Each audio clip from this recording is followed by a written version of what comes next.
Harder. Welcome to the Olentangy Local School Board meeting. Tonight is Thursday, September 6th, and we're in the Berlin Room at the Olentangy Administrative Offices. Mrs. Hatfield, would you please call the roll?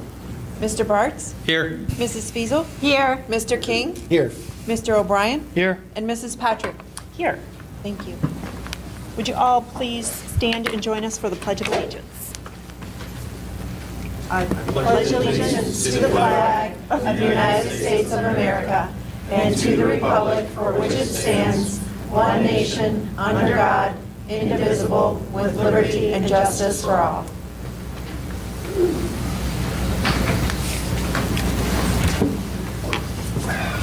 I will now entertain a motion to approve tonight's agenda. So moved. Second. Mrs. Hatfield, call the roll, please. Mrs. Fiesel? Yes. Mr. O'Brien? Yes. Mr. Bartz? Yes. Mr. King? Yes. And Mrs. Patrick? Yes. This evening we have 3 presentations, so let's kick things off by welcoming Bethany Lanco and Alicia Behrens. They will be providing an update on Food Service and Wellness Committee.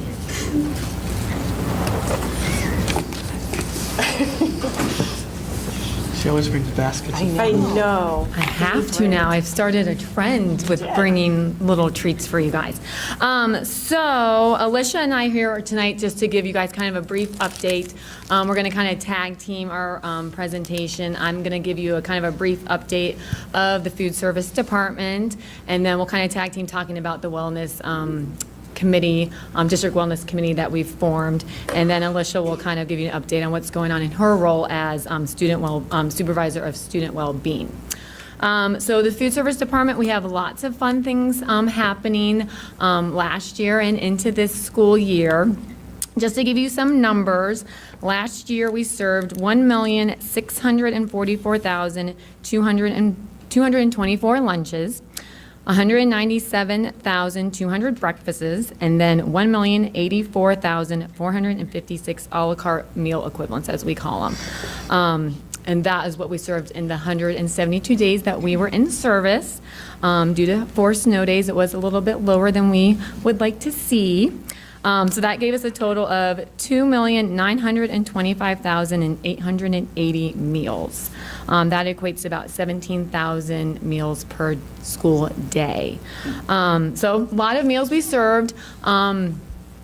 It seems like a lot. We did see some decreases in participation at the middle school and elementary levels, but we did see an increase at high school level, which was very encouraging to see. And we also saw a decrease in our product costs for the year. They were down about $1.13. The year prior, they were at $1.15. So encouraging things. To kind of look at participation for this coming school year, if you've looked at our elementary menu, we've actually added 2 hot entrees to our menu for the kids to choose from. One is kind of your traditional chicken nuggets, hamburgers, hot dogs, corn dogs. The other one is a vegetarian-friendly option for our kids. We did a parent survey last winter, and that was a lot of the feedback we got from parents was that they wanted to see more vegetarian options. So we are giving that a try. Seems to be very well received by our students so far. It's a little bit challenging with, kitchen production, but we're figuring that out. Also doing the same at middle school too, offering them a vegetarian option to hope get more kids coming through our lunch lines. Brought you a couple of new items that we're going to be trying in our schools. The first is a smoothie program that we're going to be doing in middle schools and high schools. It's called Whirls with a Z. And we thought it would have started by now, but we had some issues with equipment getting backlogged. So hopefully in these next couple of weeks, we'll see it at the middle schools and high schools. But I have 2 flavors. We're going to be doing strawberry banana and then mango pineapple. They'll be available at breakfast time as an entree item and then at lunchtime as an a la carte item. They meet Smart Snacks in Schools, which are those federal standards governing all of the food and beverages that we sell to students outside the reimbursable meal. And then I also have some confetti cake-filled cookies by Riches. They are whole grain. They meet Smart Snacks too.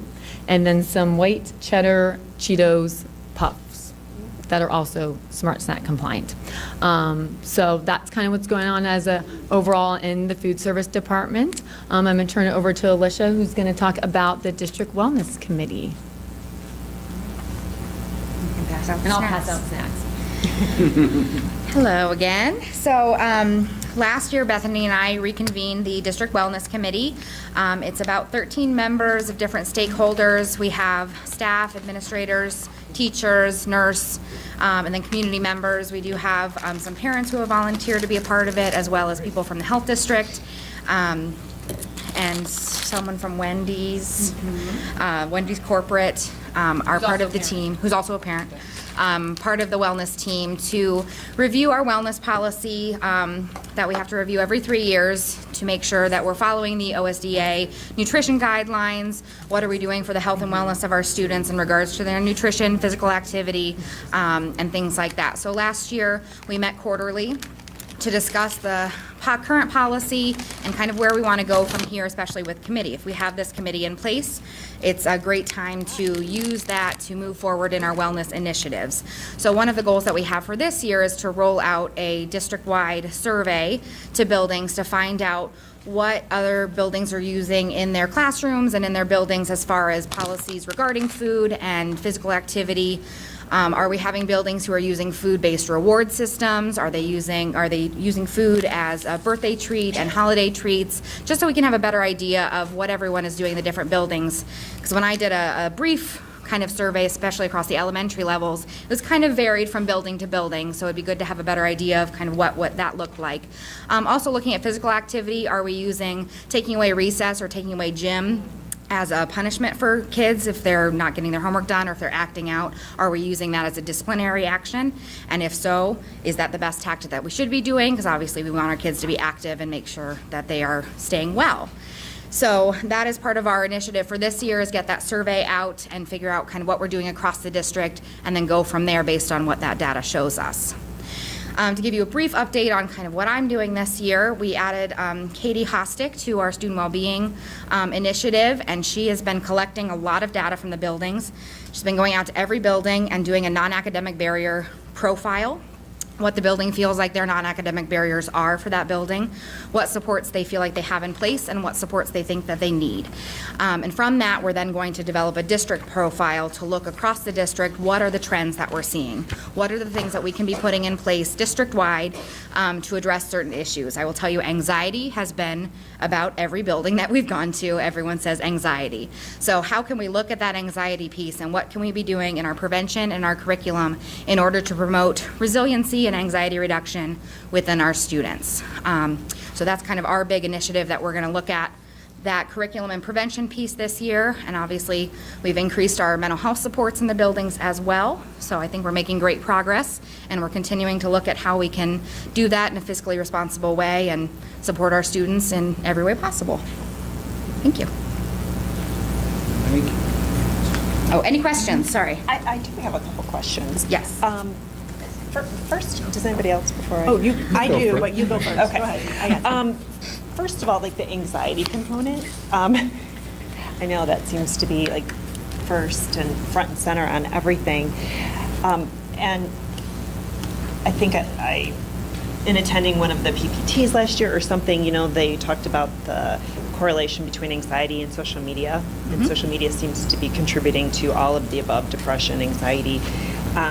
I just wondered if any schools in the district would be encouraging or rewarding students that don't use social media. Like, you know what I'm saying? Because they're all using it, and Right. we know that that's a contributing factor. And maybe when the buildings have their curriculum nights or those first conversations with parents, that they could be emphasizing that that's one of the contributing factors. Right. I know in a lot of the buildings, especially in middle school, they're looking at teaching the students how to use social media effectively and safely, and then talking about how you're using social media, and that's your digital footprint that you're leaving for the rest of your life, basically. And similarly, looking at how what you're putting on social media is in a way branding yourself, that what you're putting out there is then what people are seeing and what is representing you. So I know they're looking at it kind of in that standpoint. And then we're also doing, for PPT, for our second session, we're having Dr. Tim Conrad do the cyberbullying presentation to parents on how to help parents understand how to prevent cyberbullying, how to protect students from that as best we can. But, so social media is definitely an area. That was probably one of the second or third most prevalent non-academic barriers that most buildings have And when is addressed. that presentation? Is that like your November one? That's the November one, yes, Okay, November great. 7th, I believe. Okay, Yep. thank you. Julie? I have a question as it relates to the high school cafeterias. Are their menus different, are their offerings different? And I'm saying this because my husband is at OHS and he loves the food this year. But then I got an email from a parent at Orange saying that her son is disappointed because some of his favorites have disappeared from the menu. And I said, well, that's surprising to me because my husband is loving the food at Olentangy this year. So our menus for high school are the same.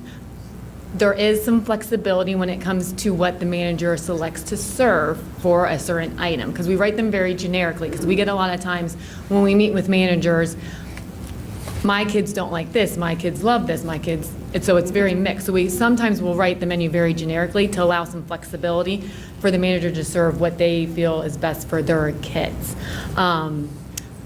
We did have a management change at Orange High School. So the manager who has been there for many years did retire. So it could be just maybe a change in management. But if there's certain specific that they're looking for, I mean, we'll definitely look to see what it is. I told her to tell her student to write up a letter and to give it to the manager to say, here are the things that I like. And not to have the parent get involved, but use it as a learning experience for the student. Yes, because we So gladly hopefully- want to know Yeah. what they want, because sometimes that's what they do. They'll go home and tell their parent that there's nothing to eat, Right. and we're just That like, is what it was happening. yes. And there's usually a lot to eat, and it Yes. needs to not be one thing that they're looking for. Right. Well, I can tell you, when I was at Liberty, I had a student come up to me, was upset about lack of vegetarian options. I said, well, let's go back and talk to Mr. Perry. They had a conversation right in the kitchen, and he said, well, we'll get you what you want. I mean, honestly, I think they cook it whenever they want individually if they Right. walk back there. Right, we always They're tell the incredibly managers they can put out anything additional. They have to have what's on the menu. But if something is not popular in your kitchen, like a fish sandwich, you can put out something additional to help your kids make what they want, get what they I want. saw they had beautiful cut-up vegetables in Orange. I thought, oh, those look delicious. Yes, we have a lot of fresh fruits and Yeah. vegetables that we give to the kids every day. And you can follow us on Twitter at Yes, I OSD do. Food if you want to Yes. see some of that yummy food. So, yes. I was going to ask about the anxiety issue. Oh, okay. I know that I have an unrealistic view of what I think should happen with social media, but it does seem to be the backbone of a lot of our issues going I on. agree, yeah. Anybody else? Well, thank you. Thank you. Very much for the Thanks. update. And we love it when Thank you you. come and Well bring done. us food. And just to clarify, the position that Alicia mentioned is a reclassification of a previous position we had. It wasn't an additional position. Within her department? I should say. Okay, well, thank you very much. Now, let's welcome Tim Beard. He is going to share with us the assessment schedule for this year. Welcome. Hello, everyone. I don't have snacks, but we're going to take a 45-minute standardized test. That's my testing the joke. I ACT. don't get very many. Or, whatever you want. All right. So we're going to give you some updates as far as testing results from last year, where we're going this year, and what we're doing local assessment-wise. So to kind of cap last year's state testing, we have received all results from the spring testing. We had over 13,000 students tested, so close to 32,000 tests administered. Those test results were mailed to students' home second week of August. We had one student who took the summer grade 3 Ohio State test. Happy to report that student did meet that promotion score, which means that we had no students, once again, no grade 3 students retained due to the third grade reading guarantee. The final piece to cap 2017-18 is the high school results, which we'll get later this month. So that kind of It's the 2017-18 results in a nutshell. This year, no changes at all from last year as far as what tests we're required to give. We're still giving grades 3 to 8 ELA in math, grades 5 and 8 science. The high school end of course assessments are the same 7 that we've had for a few years. Test times continue to vary between 2.5 hours to 4 hours. 2.5 hours is your grade 3 math.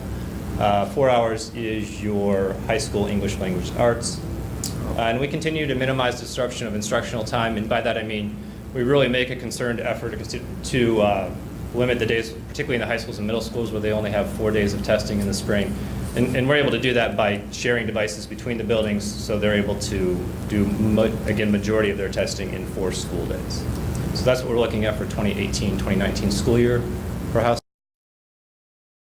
state tests. I thought this was kind of interesting. So we have now given online state tests in Olentangy for 3 full school years. So that means we've given over 100,000 tests online. And I am pleased to report, to my knowledge, we have never had a student not able to complete an online test due to our technical issues. There's been a few minor ones in the statewide, but for the most part, the platform really is a solid platform. We've continued to use, the state continued to use AIR as its vendor. So again, 3 straight years of online tests in the district. Elementary local assessment-wise, we're continuing to use Ames Web 1.0 as our universal screener. We use that to identify at-risk students and also as a progress monitoring tool. That's given 3 times a year. We're actually in our fall window right now. It's a very short assessment. It's 3 to 5 minutes to administer. That again is grades K-5. That's in reading and math. And the nice thing about Ames Web is we're able to use that as our reading diagnostic tool or assessment for 3rd grade guarantee purposes. So it kind of double dips. This year, I guess exciting again from a testing person's perspective, we have a new assessment in the middle school called Ames Web Plus, which is very similar to Ames Web 1, obviously, different being it encompasses curriculum-based measures and standards-based measures. It is also given 3 times a year. And another slight difference is given online via Chromebooks. It's a little bit longer assessment at 20 to 40 minutes, and we're also in that fall window right now for the Ames Web Plus assessment. Other district testing updates, Terra Nova and InView, this is the same as it's been for years, given for gift identification, grades 2, 3, and 6. That's end of February, early March this year. PSAT, we're continuing to give that to all juniors, primarily for students to earn National Merit Scholarship recognition. And that's also optional for sophomores. That test is scheduled for October the 10th this year, Wednesday, I believe. ACT, we're entering our 3rd year of the state-funded version. It's not a different version by any means, but the state-funded, the state is now funding testing for all juniors, and that date is February the 20th. We've given that paper-based the first 2 years. There is some conversation if we're going to do online or paper this year. That's kind of still to be determined at this time. And then lastly, so we do annually, our department, data and assessment department, we do an assessment audit, where we are looking to make sure that assessments like Ames Web 1.0, that we kind of are efficient and obviously compliant with legislation. And by efficient and compliant, I mean we're able to use things like Ames Web 1.0 for, again, our universal screener and also 3rd grade guarantee purposes. So again, kind of double dips. We also in the district have Performance Matters. It's our 3rd year as well with that. That's our district's data dashboard, which houses everything from Ames Web data to ACT data to state testing data. All teachers have access to that, and it links to their current students. Very kind of a slick program. The other piece to Performance Matters, it's an online assessment platform, where our department, we go out and work with teachers to help them create these assessments. And then lastly, we continue to use Schoology as our learning management system. In that system, there's also another online assessment platform, and kind of a perk to that is that that does sync to PowerSchool Gradebook for our teachers. So that is my brief, how about efficient assessment update for everyone? All right. I have a question for you. So on Yes, that, the Performance Matters, you said the district data dashboard, that the teachers have access to the test scores? Yes, sir. Yes. Okay, so then are they using that as a way to help students Absolutely. once that result? And then Benchmarking. Benchmark. Yes. So then, how are you, is there any way that you're tracking then that post-test result as to how their grades are, what their assessment, what the teacher's assessment is between, because some kids are rotten test takers, and we're all at some point have that point where tests, and kids have test overload, and Right. so maybe they had a bad day, but it's not reflective of really what they're doing in the classroom. Are your teachers able to help and differentiate that? I mean, it pulls in all data that students from, like Ames Web assessments at elementary level to state assessments to, and it does have like early warning indicators for students who Okay. have multiple, I can't think off the top of my head, poor grades and even attendance. Okay. I have a question. Yes. Is Terra Nova online now? No, it is paper. It's still paper, okay. And frankly, it's fiscally to our advantage to continue that. So just, if I could, some feedback between Power School and Schoology. While the grade book is integrated and synced, the assignments aren't. And that can be tricky because I go to Power School to see what assignments are due, Yeah. and you can get a false positive because the assignments are on Schoology and they're not pulled through Right, to Power School. It's been a challenge. Okay. sometimes. So if we could sync both, that would be fantastic. I have a couple questions. Yes. Was the first year that we did the online testing, was that Park? No. They're We did all the paper? park year of 14-15, which I was not here, but we did paper. Okay. The first year we did online, which was 15-16, was all the AIR version, which we don't call them the air test, or call them OSTs. So now we have some good historical data. We do. Since we're using the same test. We do, and from my perspective, it's a lot easier, and from the building perspective, they're very comfortable. And honestly, the AIR platform it's pretty solid. It's pretty easy to administer that assessment. The Park platform was not my favorite. The PSAT, is that mandatory? It's not. It's not. And is there a cost for sophomores or juniors? Or Good both? question. Juniors, there's no cost. Sophomores, it is $16 per. Okay. And we typically have 80 to 150 per building, sophomores.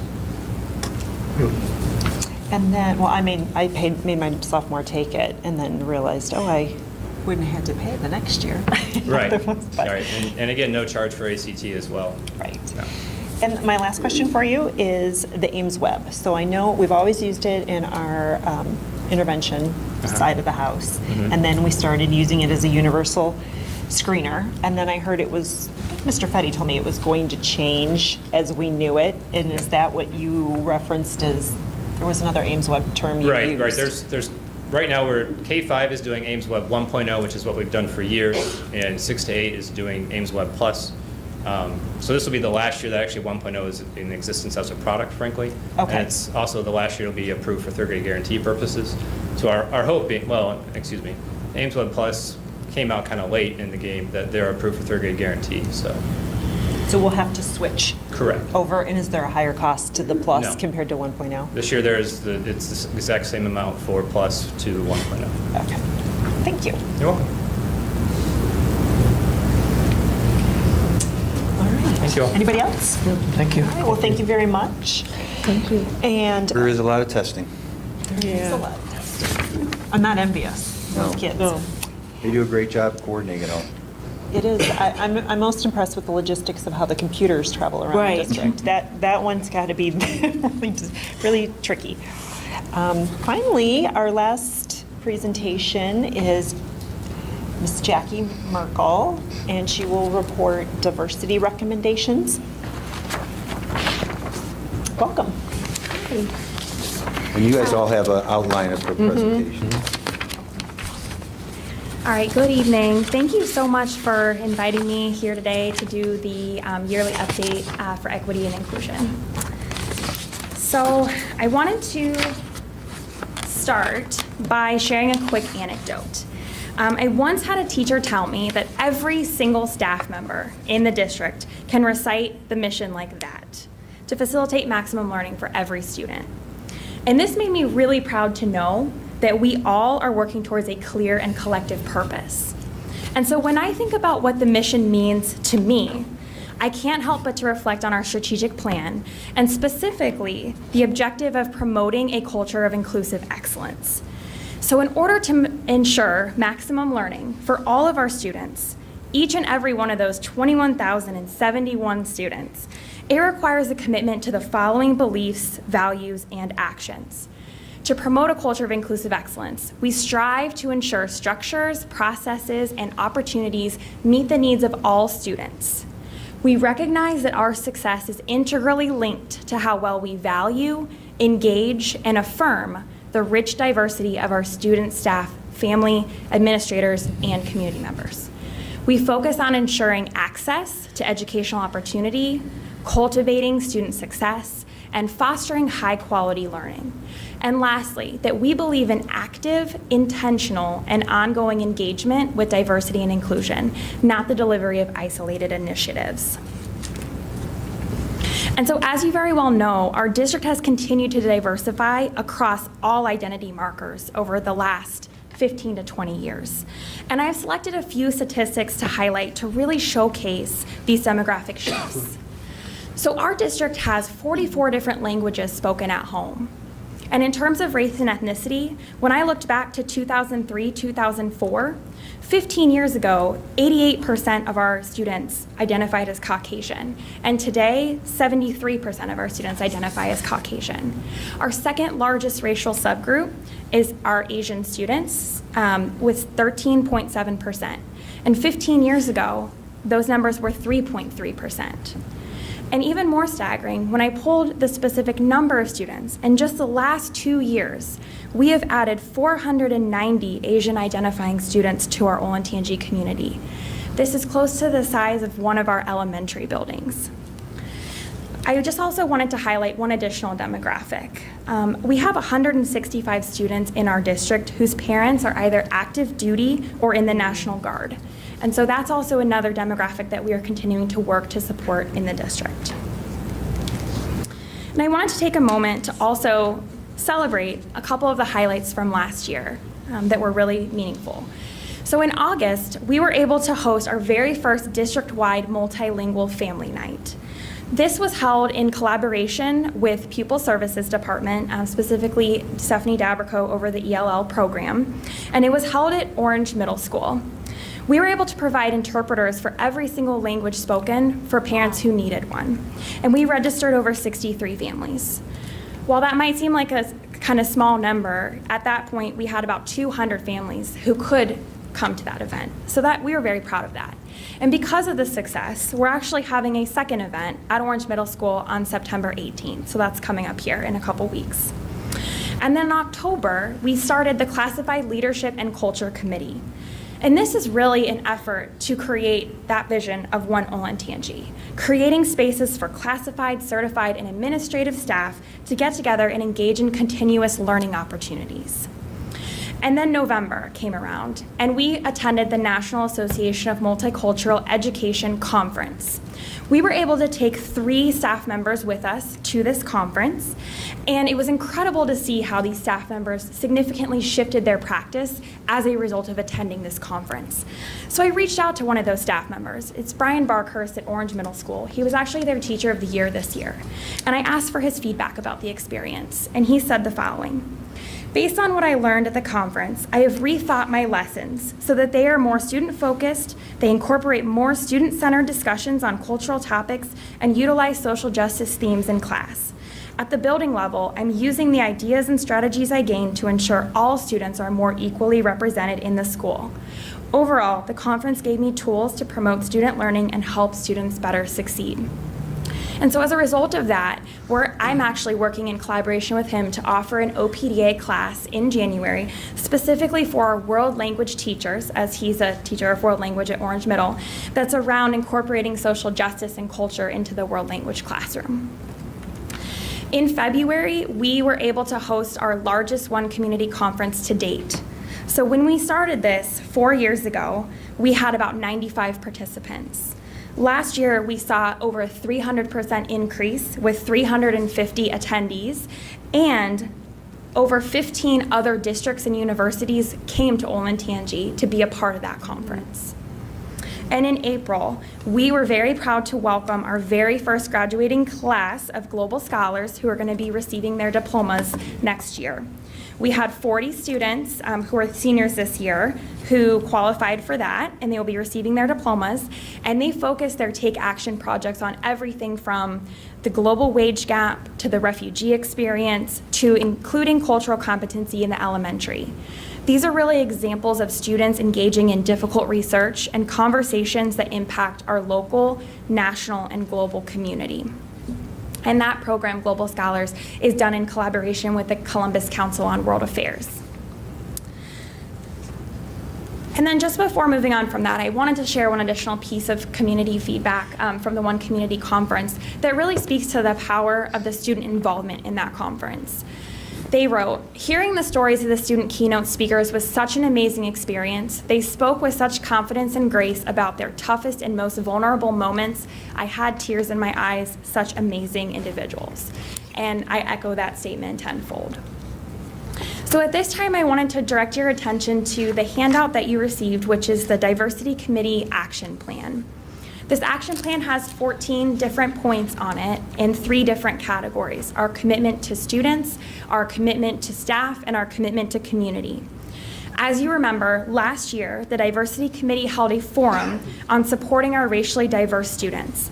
And from that meeting, Superintendent Rafe was supportive and adopted this plan. I will be highlighting 6 points from this plan and discussing the actions that we have taken or will be taking in order to address these specific areas. So the first, and I'm going to go through students first, then staff, and then community. So one of the commitments that we made to our students is to provide a commitment to access. And so one step we're going to take is by reviewing data on student access and outcomes in our higher level courses to identify and eliminate any inequities that may exist. So we have actually worked to develop an equity plan that focuses on access to advanced placement courses in our high school, and that's where we're going to begin. The structure for our plan is informed by the Equal Opportunities Framework of increasing equitable enrollment in our highest level courses across subgroups. So advanced placement, as I said, is our first area of focus that we are going to be taking on, and then from there we'll be reviewing additional areas of analysis. Our second commitment to our students is to provide opportunities to center student voice. And one way we're going to do that is by developing a student-specific track at our annual One Community Conference. So part of this effort really involves developing a global symposium for our students in collaboration with Global Scholars and the Columbus Council on World Affairs.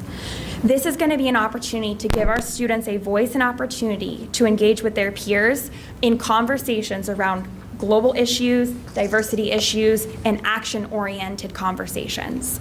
So that's where we're looking to move with the One Community Conference. Next, we move to our commitments to our staff. And one of our biggest commitments that we're just continuing to further is around professional learning opportunities. So we are empowering staff by equipping them with strategies to address global and diverse topics through ongoing professional development on culturally relevant practices. And the inclusion of the word staff here is very important because it's not just stopping at our teaching staff. You know, we had the opportunity to collaborate with Bethany Lanko with food service, and Heather Cole, our district diversity coordinator, went and actually conducted an in-service training for the over 150 food service staff. And we were able to do that in August. In addition, I'm very lucky to be part of a team where collaboration is highly valued, as it is throughout the district, but particularly on the curriculum team, collaboration is highly valued. And so this year, I will support the building team visits as they go to every single school 4 times with strategies for how to better incorporate culture and context into teaching practice. We also are starting the process of training for coaches and athletic directors. So we're going to start the conversations and opportunities for that this year and continue to roll that out in coming years. And then OPDA offerings. This is something that we prioritize every year, but this year we're doing an even larger push. We are doing everything from supporting our LGBTQ youth to critically analyzing media and developing media literacy to understand bias and how people are represented in the media. We're doing a course around building diverse text sets, which will be for our English language arts and media specialists. And then also a course that's specifically tailored where teachers can develop lessons for their individual classroom contexts. Additionally, for our commitment to staff, we are committed to representation. So this means continuing to develop strategies to recruit and retain teaching candidates.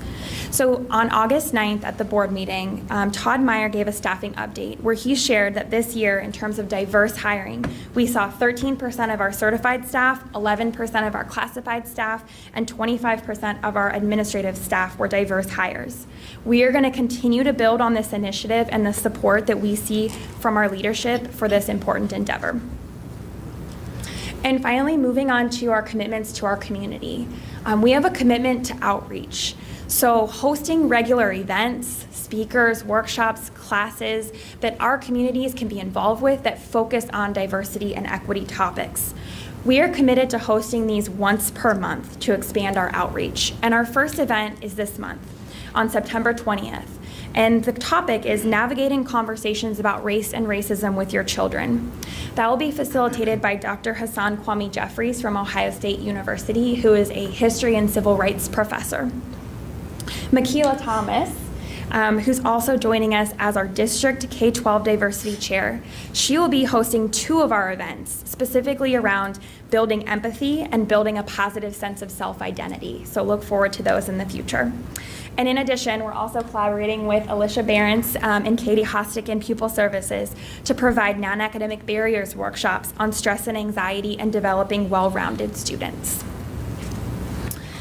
And lastly, in our commitment to community, we are committed to transparency. And one of the ways we are doing this is through developing metrics to measure our progress in diversity and equity initiatives.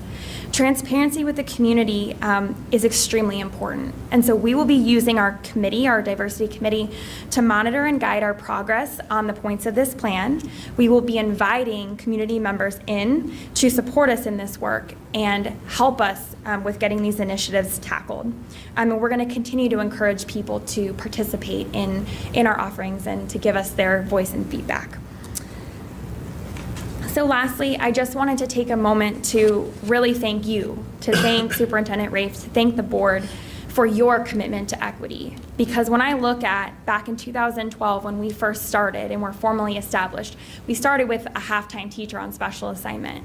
And because of your support and the value that you have placed on our program, we have grown it to add myself as a full-time administrator, a district-level K-12 diversity chair, and 24 supplementals so that each of our buildings can have a diversity liaison. That really speaks volumes to our community, and they recognize and appreciate the support that you have given and your commitment to equity. Thank you. Questions? Yep. Very good. I do. Okay, Kyle.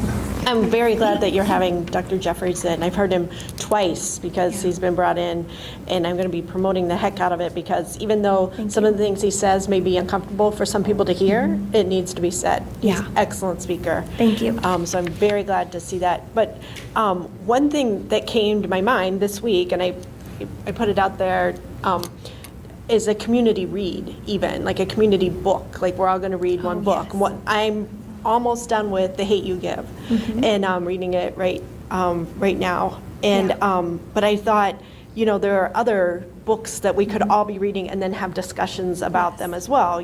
Like The Curious Incident of the Dog in the Nighttime. About a student who has autism or probably Asperger's, but or a book about LGBTQ students or something like that, and do community reads because I really want to talk to somebody about The Hate You Give. And I put it out there. I think it might have been on a summer reading list at Liberty High, but I just think that there's some good community conversations that could be had if we did a community read. So I'd like to throw that out there because there are a bunch of books on a bunch of different topics that could be discussed. But I applaud, all of the actions because I tell this story all the time. When my husband was in school here, he was a class of 85, and there was one African-American student, and she was really from Africa. And so that's where this district has come, and so, I want people to realize that we are making strides. They may not be as fast as some people would hope, but please know that we support people of all people and students of all backgrounds here, and that only leads to the strength of the district. Yeah. Thank you, I appreciate that feedback. So I have a comment, I guess, and a question. Yes. So the recent visit of our president, I was amazed and disgusted, and all at the same time, at the vitriol that created and just the awful things that were said and discussed overall. And I think that shows a gap still in the community, the tolerance gap, for sure. So tell me, it's a big job to do it in a district with 21,000 kids and their families. Who else in the community are you aligning with to help deliver that message? Because it does take more than just you and the people in the room and everyone else that wants to be involved and has a passion for just not allowing that hatred to, and all those things to go, I don't want to say pass over or pass through, but at some point there has to be more than just you. So Yeah. can you tell me, is there anyone else you're aligning with in the community that will help you with this? Yeah, so I mean, beyond me and beyond the capacity that we're continuing to build up at our building levels through, the diversity liaisons, and then always continuing to educate and empower our principals as instructional leaders and leaders in this effort, we are intentionally seeking out community partnerships. So one that we have continued to come back to actually too are two Indian women in the district, Geetha Nori and Vasuda Garg, who we have collaborated with and have actually come into a lot of our elementary, middle, and high schools to talk about Indian culture. And so looking at, well, this is what the schooling system looks like in India, and here's, some of what our students might be struggling to understand about the expectations of American culture or Olentangy community. And so the staff members have expressed a lot of appreciation for the additional understanding that has brought for the way that they can help to support the students in their care through that. So that's just one avenue. We've also talked about looking at building relationships with local, like we have multiple temples in the area, and as we see that our Indian population is continuing to increase significantly every year, looking at how we can leverage and utilize some of the religious and spiritual leaders in our community as well, just to talk through what are some needs that students might have that we might not know, to how to better support them. We're continuing to expand just with community organizations and university professors, even for, one community, for example, partnerships with Otterbein, partnerships with Ohio Wesleyan, partnerships with Ohio State, Kaleidoscope Youth Center, which supports LGBTQ youth. So we are constantly out there searching for people who can help to support delivering or getting the message out. And so we can always use more help and support with that, because we only know, I'm sure, a fraction of what's out there for getting support in this area. But it's definitely on our radar, and we're continuing to build up those partnerships. I would agree. I see Jay Davis is with us, and I saw her flyer for the event on the 4th. And it was on the Powell Bubble, which is one of my least favorite places of conversation, because I wish they would do something nice, like a book review or something worthwhile, but we have a long way to go. A lot of the comments that I saw on that about this should include, I mean, it was pretty clear, everyone's invited. It was really clear. So I don't know what the controversy was about. I feel like we're still going to have some. There's always controversy on that page. We've got a ways to go. And again, I blame social media. But It's a theme. but I am noticing a lot of things, even in my own child's education. They're studying schools around the world right now in history. He's in world history. I was like, oh, that's good, because they don't all look the same. And he was searching all over the internet for pictures, and they're comparing. He read, his English reading was about an American Indian boy with disabilities. And it was really good. It was an excellent book. So I'm grateful for that. One point to clarify, this year's one community, so is it like there's a theme that's changing and you want to focus, your speakers will be global scholars? Is that what you're? Yeah, I'm sorry, that's a great point of clarification. So every year we do have a new theme. So we started with building bridges of understanding, and then we had empowering student voice. And this year we're focusing on, we haven't quite come up with what the actual theme is, but something about us as allies, advocates and allies for each other. So we're playing around with that. Don't quote me on that, it's not official yet, but something to that I like effect. it, yeah. Really to give this imagery of all of us are a part of the conversation. We all need to be at the table and supporting this work. But last year, we did have a couple of workshop opportunities that were available for students from kindergarten all the way up. There were opportunities for them to kind of learn and engage, but we're looking to continue to bolster those offerings and figure out how to bring more students into the conversation. And as a part of that, I thought a great opportunity would be to link with the Global Scholars group to really have them help to lead some dialogue around global initiatives and global changes that they want to see, and linking them again with organizations, businesses, and people in the community that spearhead some of those efforts. So you're really dialoguing with people who are in the field around those issues. So that's my idea for the conference. That's a great idea. Thank you. Thank you. Any other questions? Just one, so you showed the slide of how we've come from a half-time teacher to where you are. Yes. So I know, I believe you said very clearly that, things cost. From my chair, speak only for myself, I don't want us to be in a position at all to think that addressing issues of importance for the community are always driven by the dollar sign. I mean, we've been through that before in our past, where there was a fear of the dollar sign. We can't spend money because there may be a handful of taxpayers in the world who get really torqued off about that. We can't do that. This is as important as anything else we're going to do, the anxiety thing as well, because it cuts across our population. We have to be informed. So please don't feel that you can't come to the board and with requests or ideas and things that come through. We want to hear them, and we'll look. It's not always going to be a yes, but I don't want there to be this fear of the dollar. We can't look at things that are important. And again, that's just from my seat. I'm not looking left or right in my peripheral vision to see if there's any other facial expressions or eye rolling.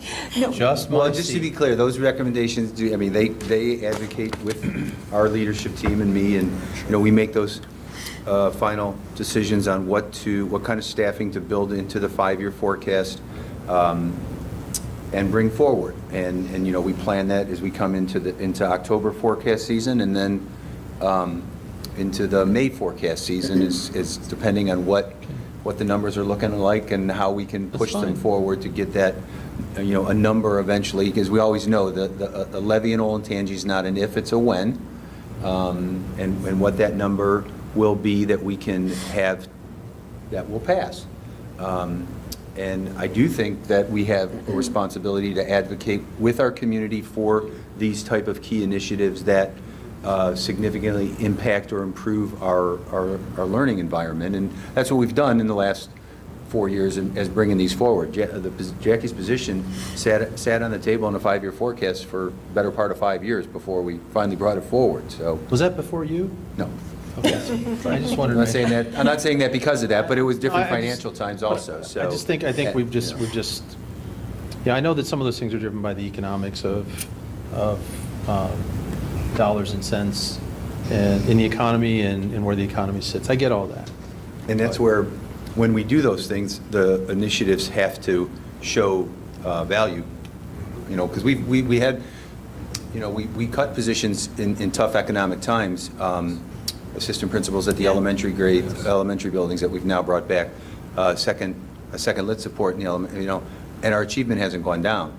But the focus of the statewide is changing, I think, moving away from some of the myopic focus on test scores to include more facets of social emotional learning, a whole child. And I'm proud that we're ahead of the curve on these things. As we've been, as you guys know from the history of the state test, the state report card, things that ended up on the state report card were being reported to the Board of Education long before they ended up on the state report card. So some of these measures with regards to social emotional learning and non-academic barriers to learning and those kind of things, I think will become measures or reportables somewhere in the future. And I do think we're ahead of the curve on this because Mr. Fetty has identified really good people to run these programs. Well, I'm excited to see the empathy component and what that looks like. I think that, as a school district, part of our responsibility is our quality profile, and to turn kids out of our schools that won't always be in a community that looks just like this, because let's face it, this is not a true representation of the entire world. I think that's a big part of our responsibility. So I'm excited and anxious to see all that unfolds this year. Watch this program continue to grow. Thank you very much. Thank you. Thanks. You have something? Dave? Covered. Do you have- Oh, that was good. Okay. Covered pretty well. Thank you. All right, moving on to the board president's report. I will be brief. I don't want to take up any more of your time, but I would like to thank the countless many that contributed to yet another great start to the school year. There's 1,000 moving pieces in getting a year off to its start, and it takes so much effort on so many. Thank you. This past August is when we last met, on the 9th, and since then we've started school. I have to say I've been highly distracted with sending my own off to college. I read about people and what an emotional process it is, and I was like, I'll be fine. Well, I wasn't really prepared. It was tough. But that being said, I thought about my child's support through the process, and she received an excellent education. She and myself had a lot of support from our district, and steps along the way. What do you do next? Here's what this means, and I am very grateful in that, because it was a difficult transition for myself. And I think I have a daughter that is very well prepared for college. So thank you to the district. Next, on the 19th, we will have our fall OSBA conference. And Mr. Jurovich, our Mr. Jurovich, is the keynote speaker. And if you haven't seen him speak before, he's fabulous. And I'm excited to see what he does this time. Our next board meeting is September 27th here. And October 5th is our next policy meeting. So, Mr. Fetty, I will have more questions for you the next time you come up to present those, because it looks like there's some interesting changes coming. This week, we also had our facilities committee, and I'm going to refer to Mr. Bartz to give us a quick update. Just a couple of quick things.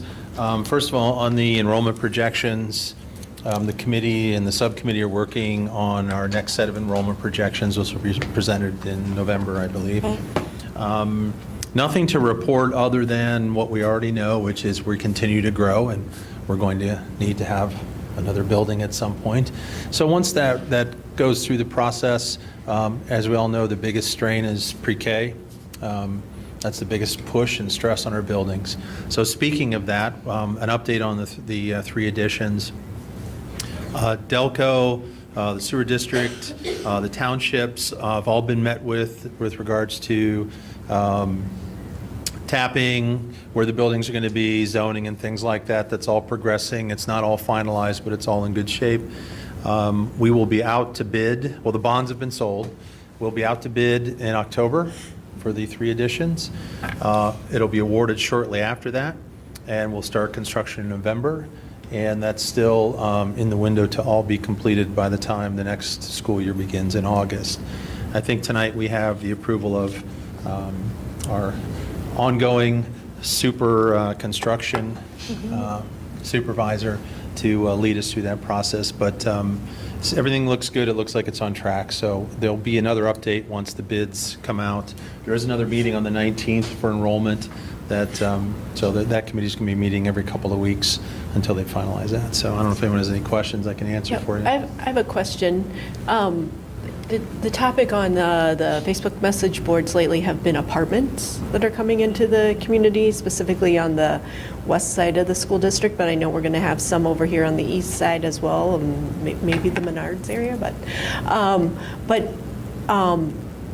we were provided some information on yield factors of the apartments, but I just want to verify that when you're doing the enrollment projections, that the zoning, say for multifamily, includes that, yes, there could be apartments on that land at some point. Yes. So that we know in our projections we're projecting correctly. I mean, our projections were spot on. I think we're like 73 kids off or something like that. It was unbelievable.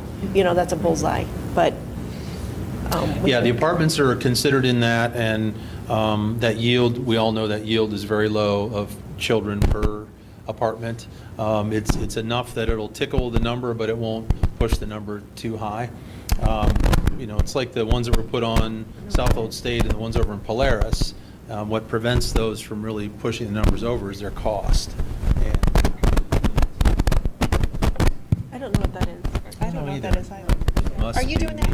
No, nobody is touching their mics. So with that, yeah, so that'll be part of it. And, with Mr. Fetty's advice, still looking at what we did last year, which is available classroom-based, is a more accurate model. We're still going to obviously look at the housing model, but I think we're off the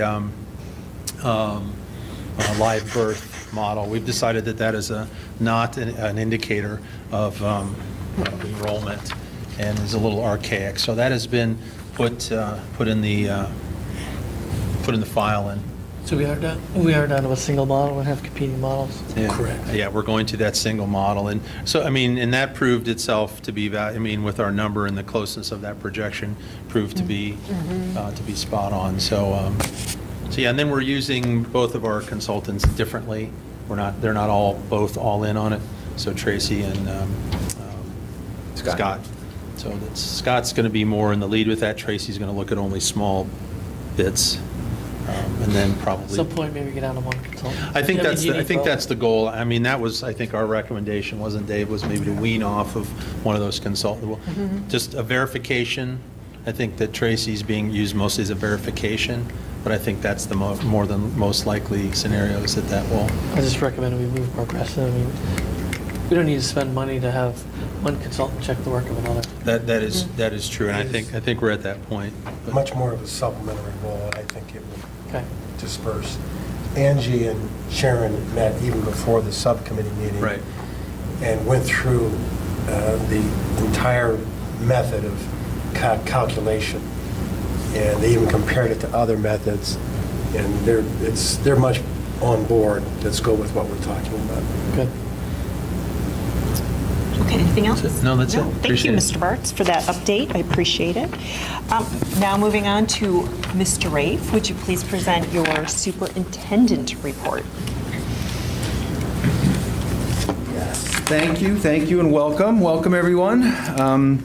Just to clarify, I know we're going to develop a communications plan with the additions and all the things that are going to occur around the additions, and we've gotten some early questions about that, how we're going to manage that. So that'll be something we'll be communicating to those school communities of when construction will be, and no, construction workers won't have access to buildings, and background checks and things. We have done an addition project before in the district. When we built Orange High School, that was the time we added on to Olentangy High School with Right. the auditorium and all that space. So this is a process, like many processes, we've managed before. So Well, that's Mr. Gordon and Mr. O'Sullivan's job.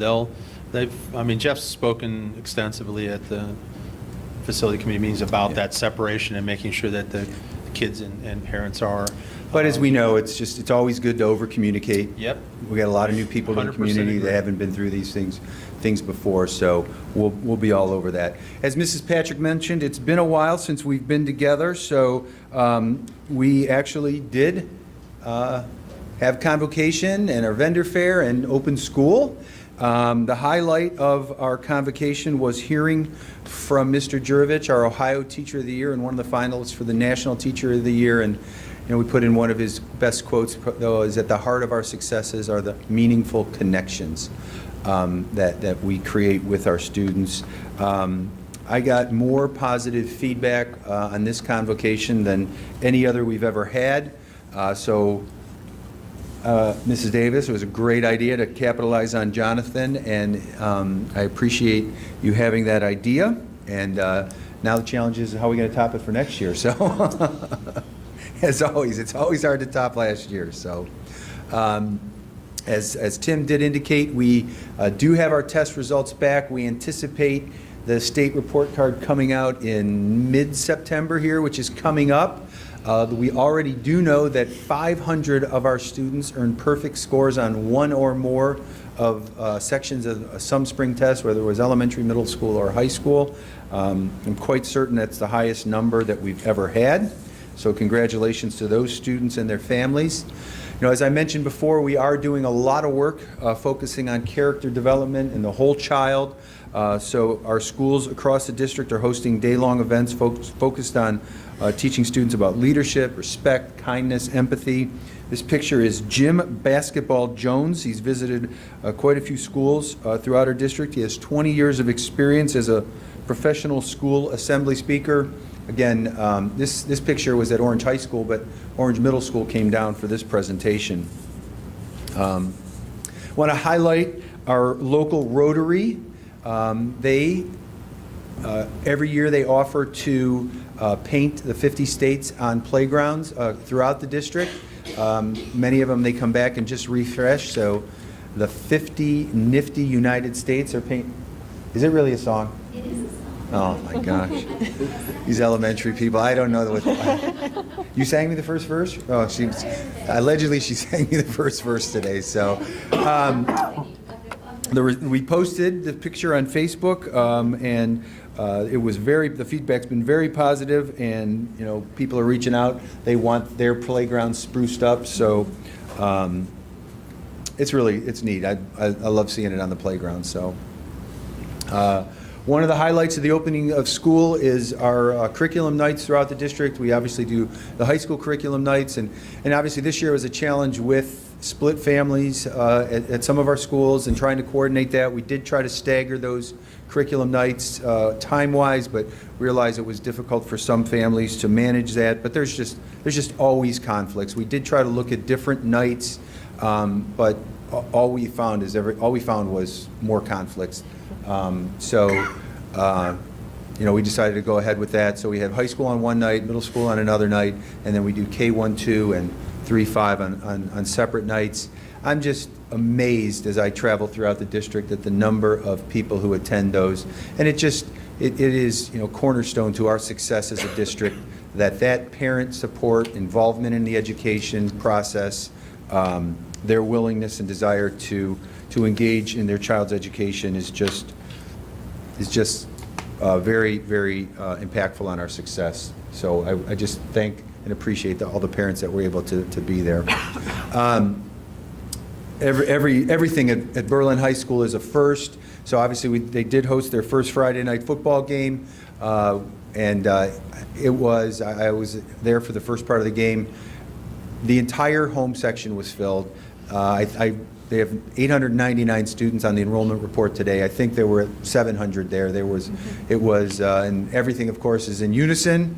Mr. Spinner has them highly orchestrated. They were very fortunate. They won their very first game. So I think the ritual was they decided not to put a victory bell in at Berlin. They put a bear statue on the south end zone. So they sang the alma mater to the bear statue. So, claws up. I know Spinner's here somewhere. He's probably watching. He's too busy. One discussion item. Yeah, he's too busy. He's still sweaty from the air conditioning being out. One discussion item, Mr. Fetty will give, as usual, his presentation on second reading of our board policy updates, which is, we know it's out of sync, but we did have a couple we had to get here through. Two action items I want to highlight. We have on the agenda approval of administrative employment for Joe Swazi. He unfortunately was not able to be here. This is a newly created position that we put into the forecast here for this year as our Director of Safety, Security, and Preparedness. Joe is currently working for the FBI. I shared with you his resume. I hope you found it impressive. He will be retiring effective October 1st. Will be starting with us as soon as he retires at the end of September. When we first talked about putting this position into our administrative ranks, the first person I thought of was Sheriff Martin. I think the most highly respected law enforcement officer in the county and in the state. And I said, Russ, we're going to create this position, do you want it? And he said, I'm not ready to stop being sheriff, but if I were going to hire somebody for this position, I'd hire Joe.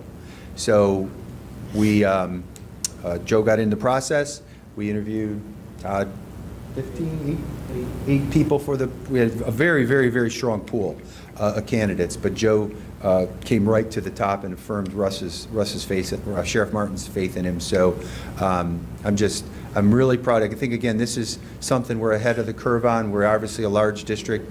Joe's going to take a look at all of our safety protocols. He's already been involved in the planning with the elementary additions and how we can enhance the entrances to make them more secure. He's going to work with our SROs and do a thorough analysis of everything we're doing and give us opportunities for improvement in that area. I always, a lot of times when people say safety is our first priority, I don't say that. I say facilitating maximum learning is our first priority. But that can't happen unless our students are being taught in a safe, secure, and caring environment. So the safety of our students is certainly one of our highest priorities. The second action item I want to highlight is approving the contract amendment for the owner's rep services this is with Bruce O'Sullivan, who's going to continue to monitor construction progress for our elementary additions. It's just an amendment to the contract that we had in place as he worked on the Berlin High School project. So with that, a couple important dates coming up. Orange High School homecoming dance. Anybody looking for a fun night? You're more than willing to come help Mr. Smith chaperone and experience a high school homecoming dance. And then you have an opportunity on the 29th as OHS, Liberty, and Berlin will be hosting their homecoming dances. And then we have September 17th is our professional development day, where we are not in session. The teachers are in session for professional development. Vince Titilio has moved into a role of primarily being, of his main responsibility is professional development, and had a chance to preview that with our administrative team and our principals. He's brought all the principals in and members of their building leadership teams to do pre-planning to deliver that professional development, and it's excellent. So I'm really proud of that work. As Jackie had highlighted in her presentation, we have the Equity and Inclusion Parent Workshop that I encourage attendance at. And then September 27th is our next Board of Education meeting. So Where is that workshop? that Here. Here, Berlin Room. Is there a reason why Orange is going kind of out of cycle on homecoming? You know, it's hard. The principals, they try to work to get them on the same night. We're in a discussion on this. It's a challenge.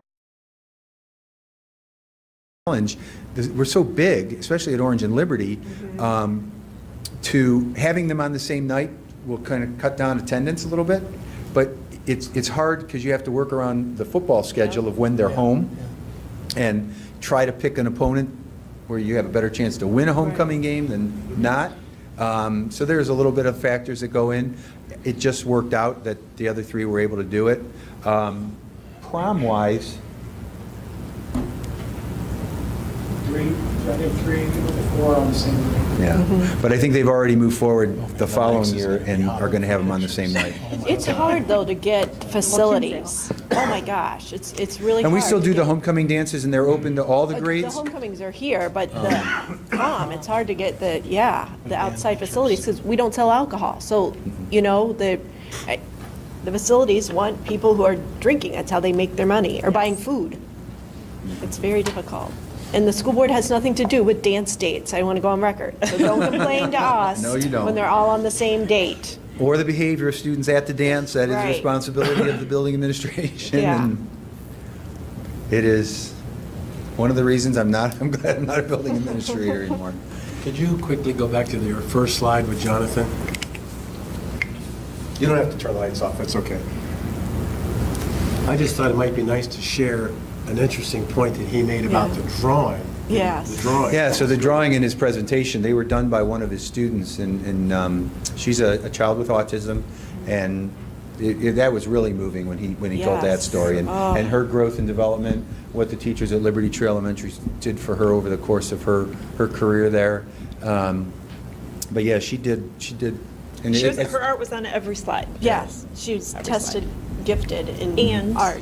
And I might also add to Dave's comment that Mr. Jervich surveyed our teachers and highlighted their successes, Yes. which was really neat. So, Yeah, I think that's really what, when he had asked all the administrators to share a touching story with, some story that talked about the meaningful connections staff members make, and they highlighted a bus driver and a custodian, and, so it was a food service worker. Yeah.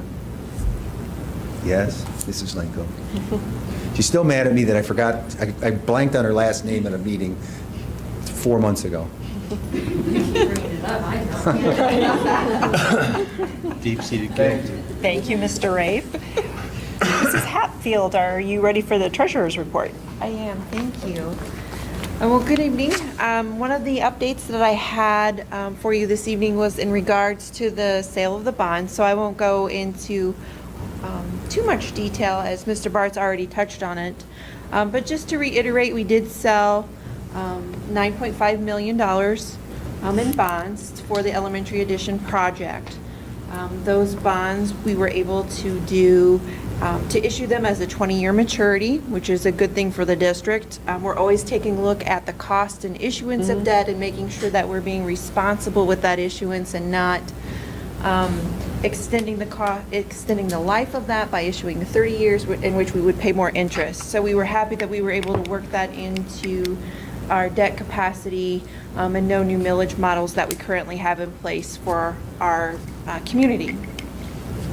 Also, as previously discussed at our last board meeting, we talked about House Bill 87, which was signed into law. It had a unique amendment attached to it that would change the date of the 5-year forecast reporting and when that is due to be filed with the Ohio Department of Education.